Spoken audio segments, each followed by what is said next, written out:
दक्ष police news, पहिले खाकी मग बाकी।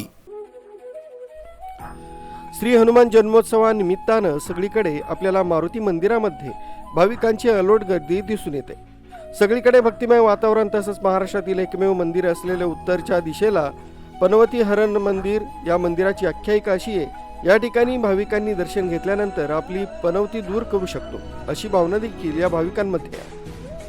याबाबत पनवती हरण मंदिराचे पुजारी कैलास पाटील, पंकज रहाणे, शैलेंद्र राठोड, राजाभाऊ लांडे, विजू पाटील, कुणाल व्यवहारे, भैया सैंदाने यांच्याशी बातचीत केली आमचे प्रतिनिधी प्रकाश धुर्वे यांनी। हनुमान जन्मोत्सव निमित्ताने संपूर्ण मारुती मंदिरामध्ये आता भाविकांची दर्शन घेण्यासाठी अलोट गर्दी आपल्याला दिसून येत आहे। आपण बघू शकतो नाशिक शहरामध्ये अंजनेरी असेल, अनेक मंदिरं देखील आहेत। मात्र आता मी महाराष्ट्रातलं एकमेव मंदिर असलेलं उत्तरच्या दिशेला पनवती हरण मारुती मंदिर आहे। या ठिकाणी आपण बघू शकतो, या माझ्या दृश्याच्या माध्यमातून या ठिकाणी पुरातन सिद्धस्थान पनवती हरण हनुमान मंदिर आहे। या मंदिराला आता भाविकांची दर्शन घेण्यासाठी रांग लागलेली आहे आणि या ठिकाणी या मंदिराचा काही आख्यायिका आहे। आपण बघू शकतो या ठिकाणी सगळीकडे आपल्याला भक्तिमय वातावरण आपल्याला या ठिकाणी दिसून येत आहे। या ठिकाणी आपण बघू शकतो हेच ते मारुती मंदिर आहे। नाशिक नव्हे, इतर जिल्ह्यातून देखील भाविक या ठिकाणी दर्शनासाठी येत असतात, अशी देखील आपल्याला माहिती मिळालेली आहे। आपण बरोबर आता बघू शकतो या ठिकाणी भाविक आहेत। हे जे मंदिर आहे, या मंदिराचं काहीतरी आख्यायिका आहे। आपली इथली जी पुजारी आहेत, आपण आता त्यांच्याशी संवाद साधू। काय सांगतात? बदलांचं वैशिष्ट्य असं आहे, या बदलांचं वैशिष्ट्य असं आहे की इथे 1935 साली देशाची 1932 साली याची स्थापना झालेली आहे। हा पहिले शेंद्राचा असून नंतर याचा तांब्याचा होता। आता 2005मध्ये याचा आम्ही 2005मध्ये हा पंचधातूचा बनवण्यात आला।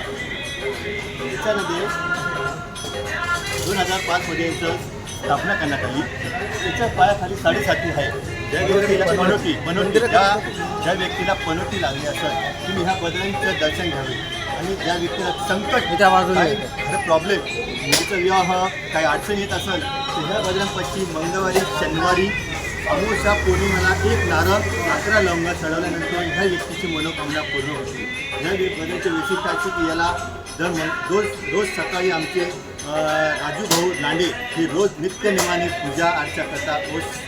रोज आमची आरती असते 10 वाजता, आणि दर शनिवारी रात्री 7 वाजता आमची आरती असते। सकाळी 7ची आरती आमचे हे बाळाभाऊ राठोड हे पूजा करतात। हे आमच्या ह्या कार्यक्रमामध्ये आमचं भक्ती मंडळात सगळे असतो, त्यामुळे याच्यामध्ये आमचं काही कोणी आम्ही सगळं भेदभाव करत नाही। आम्ही सगळे प्रकारचे लोक इथे दर्शन करतात। त्याच्यामध्ये मुसलमान लोक सुद्धा येऊन बाहेरून दर्शन करून जातात। आम्हाला दर शनिवारी काही 2-4 लेडीज येतात, ते आम्हाला माळ घालायला होता की त्यांना अनुभव घडलेले, त्यामुळे आम्ही ह्या बदलाची खूप पुरातन सिद्धस्थान आहे, जागृत देवस्थान आहे। 1932 साली। बरं, आज काय काय कार्यक्रम असतात आपल्या इथे? आज आपल्याकडे सकाळी महाअभिषेक असतो। महाअभिषेकानंतर सत्यनारायण पूजा होते। त्यानंतर दिवसभर भाविकांचं दर्शन प्रसाद करतात। संध्याकाळी 5 वाजतापासून महाप्रसादाचा कार्यक्रम, पूर्णपणे जेवण देतो आपण।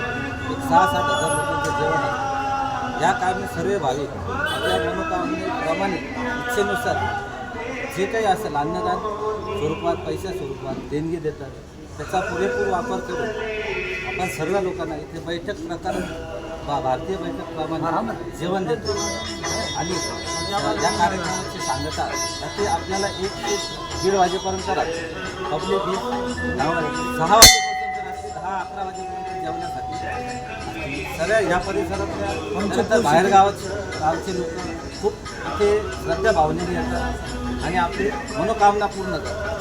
कमीत कमी आमचा अंदाज दरवर्षी आमचं 500 ते 1000 लोकांचं बजेट वाढत चाललं आहे।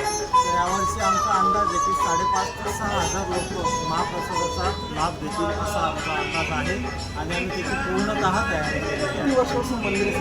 1932 याची स्थापना 1932 साली रमेश शेठ बारड, रमेश शेठ बारड, जाधव आणि विधाते या 3 व्यक्तींनी ह्या बदलांची स्थापना करण्यात आलेली आहे। मंदिर बांधकाम इथं आम्हाला देणगीदारमधून आम्हाला वसई, विरार, गुजरात, राजस्थान, बीड, लातूर, वसई आपलं मुंबई ठाणा कल्याण सिन्नर या भागातून आम्हाला ऑनलाईन पैसे येतात आणि आम्ही ऑनलाईन यांच्यावर त्यांना फोटो काढून आम्ही त्यांची जी पावती त्यांना ऑनलाईन पाठवतो. याची विशिष्ट असं की आम्ही जे देणगीदार दिली त्यांच्या घरोघरी जाऊन आम्ही आमचे मिठाईचे जे प्रसाद त्यांच्या घरोघरी प्रसाद आम्ही देतो. एकमेव मूर्ती. आता आपण इथल्या पुजाऱ्यांशी संवाद साधलेला आहे. खरं तर या मंदिराचे हे पहिले हा मंदिर महाराष्ट्रातलं उत्तर देशाला एकमेव मंदिर या ठिकाणी आहे. आपण संपूर्ण माहिती आपल्यापर्यंत पोहोचवलीच आहे. दक्ष पोलीस न्यूजसाठी प्रतिनिधी प्रकाश जोरे, नाशिक.